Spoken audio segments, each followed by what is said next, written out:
Welcome to Coaching for Creatives with Kirsten. My name is Kirsti Call. I'm a therapist-trained life coach and a children's book author. Together, we'll get the drama out of our lives and onto the page. Let's get started.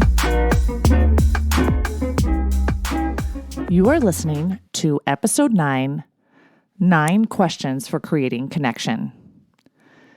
Have you ever found yourself in a conversation where you were the only one asking the questions? How did you feel? Whenever I'm talking to someone who doesn't ask questions, I wonder if they feel that I'm interrogating them because I just keep asking. Or maybe they just really like talking about themselves and have no interest in me. Or perhaps they don't even realize that questions are important. I have a dear friend, Anne LaFleur, who went to grad school with me many years ago. We talk every week. And several years ago, she introduced me to some questions that draw people closer together. We ask each other these questions every time we talk. And over the years, the questions have morphed and evolved to better fit our personalities and preferences. I've used these questions with other friends, at the dinner table with my family, with my husband on dates, much to his chagrin. And I've even asked these questions of my main characters for my books in a kind of imaginary interview. So here they are. Number 1, what are you grateful for? 2, what do you want to be acknowledged for? 3, how did you fail?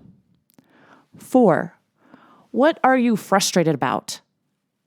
5, how were you brave? 6, how were you kind? 7, what did you learn or notice? 8, how were your prayers answered? And 9, how did you feel the hand of God? Throughout the week, since I know I will be asked these questions, I notice the answers to them more readily. I'm more metacognitive, I'm more growth-oriented, and I think, I need to remember to tell this to Anne.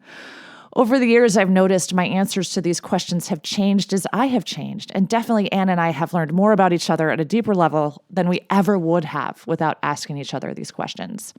So I want to go through each of these. The first one, what are you grateful for? And I know we've talked about the benefits of gratitude on this podcast already. Studies show gratitude is one of the best ways to prevent depression and increase happiness. Gratitude literally changes your brain for the better. When you ask your friend or your child or your character what they are grateful for, you learn about what they value, what matters to them. What if you learn your character is actually very grateful for something you haven't added to your story yet? Asking this question provides insight into the real people around you and the people of your stories.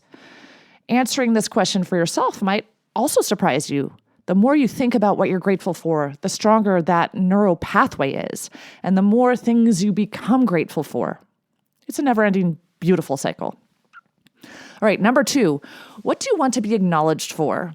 I love this question. It presupposes that we have something we are proud of, that we've worked hard for and want to be acknowledged for.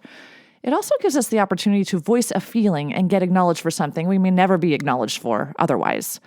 Over the years, it's been really nice to say, you know what? I want to be acknowledged for finally getting those long overdue packages in the mail. Or I want to be acknowledged for noticing when my daughter needed to talk and stopping and looking her in the eyes and listening.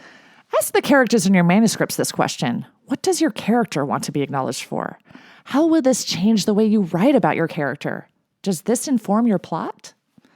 Okay, so number 3 is, how did you fail? This is such a good one. First, let's talk about characters. I asked this of my YA character, and she told me she felt like a failure as a sister and a cousin.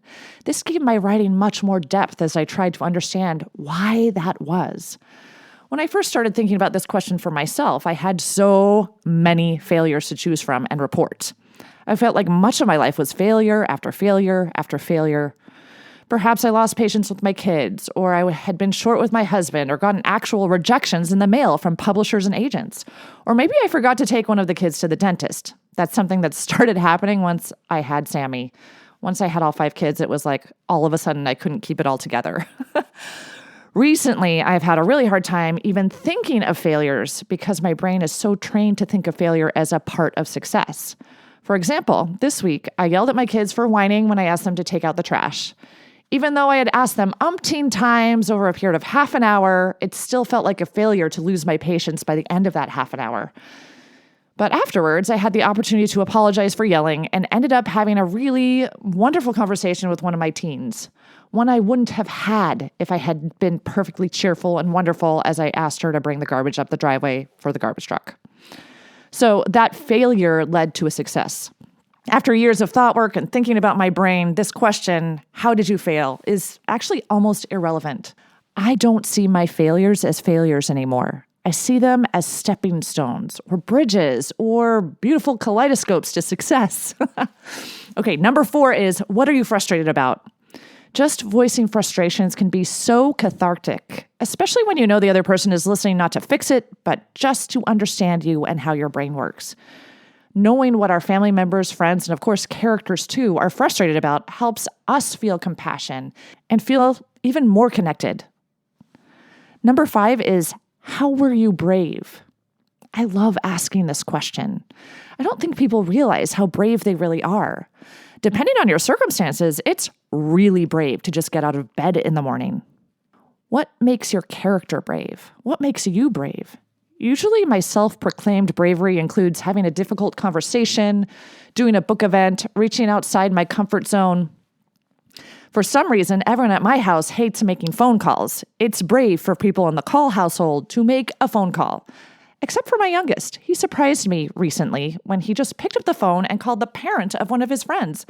Like it was no big deal. Like he could do it every day if he wanted. Like he didn't even have to think about it. Seriously, it felt like magic to me. Being dauntless involves phone calls if you're a closet introvert like me. Number 6 is, how were you kind? This question is important. It keeps us open to opportunities for kindness. It helps us notice things. I asked my kids this question at the dinner table once and learned about how one of my kids stood up for a kid who was being bullied. I never would have learned about this had I not asked the question. This kind of question, see what I did there? This kind of question connects us with each other and leads to more kindness. If you are interviewing your character, you can ask, how are you kind or how are you cruel? Although I think that falls under the failure question. I'm going to repeat something I've been trying to teach my children forever. It's more important to be kind than to be right. I think they're taking it in. I guess we'll see. Number 7, what did you learn or notice? This is the catch-all question, right? When I ask my 12-year-old this question, he inevitably tells me something about math or infinity or technology that I would definitely not have noticed on my own. Noticing what other people notice helps us understand them at their core. And that goes for our characters in our books also, right? Number 8, how were your prayers answered? I added this question after a few months of answering these questions with Anne because I believe in the power of prayer. And I believe noticing how my prayers are answered will lead to a greater connection with God, myself, and others. So the next question kind of relates to this one. How did you feel the hand of God? For me, I feel the hand of God in everything. If I were a character in your book, this would help immensely as you write my character. Just this one fact about me gives you great insight to the way I think and feel about life in general. If you're asking a character in your manuscript this question, you may have to first determine how your character feels about God or a higher power or the universe. Whether you believe in God or not, this question can be super helpful for learning about and connecting with others. You know those things that just happen and they can't be coincidence? It just feels like divine intervention. It's those things that can't be explained, right? Here's an example. A few years ago, my youngest son wanted to play the French horn. He came home all excited in his 9-year-old enthusiasm. Now, we own dozens, if not hundreds, of instruments already. As a 5th child, Sammy's older siblings had all tried and discarded many instruments. And actually, who am I kidding? We just collect instruments at our house. It's one of our things. But of course, we didn't own a French horn. So I tried to convince Sammy to play another instrument, the clarinet or flute or guitar or trumpet even, anything, the didgeridoo, but to no avail. I emailed the band teacher asking him if he had anything to do with Sammy's newfound love of the French horn. His answer? Well, he does have an ear for it. I told the band teacher I was going to continue in my quest to try to convince Sammy to play an instrument that we already own. And then, later that day, I get a message from the band teacher. He attached this message from a student he had 10 years ago. Hello, I know it's been a while. I hope you're doing well. My parents are cleaning out their house, and my mom found my old French horn. I was wondering if you'd be interested in taking it as a donation either for yourself, any budding horn players, if you are still giving lessons, or the school district you work for now. It definitely has a few dents in it, but otherwise it's in okay condition. Hope you have a good fall. Then he said, I can't imagine ever becoming agnostic, but this sort of thing would cure me of that notion for sure. When I told Sammy about the available French horn, he said, Mom, I've been praying for a French horn, and God gave me a miracle. I didn't know Sammy had been praying for a French horn. For me, this is evidence of God's hand in my life. He answered Sammy's prayer at age 9 and provided a French horn in such a timely way. I could not deny divine providence, and neither could Sammy. I would love for you to experiment with these questions. Ask them, answer them. Explore why people answer the way they do. Explore why you answer the way you do. Allow the questions to connect you to yourself, to others. And if you choose to do so, allow them to connect you with a higher power. Your relationships will thank you. Until next time, keep smiling.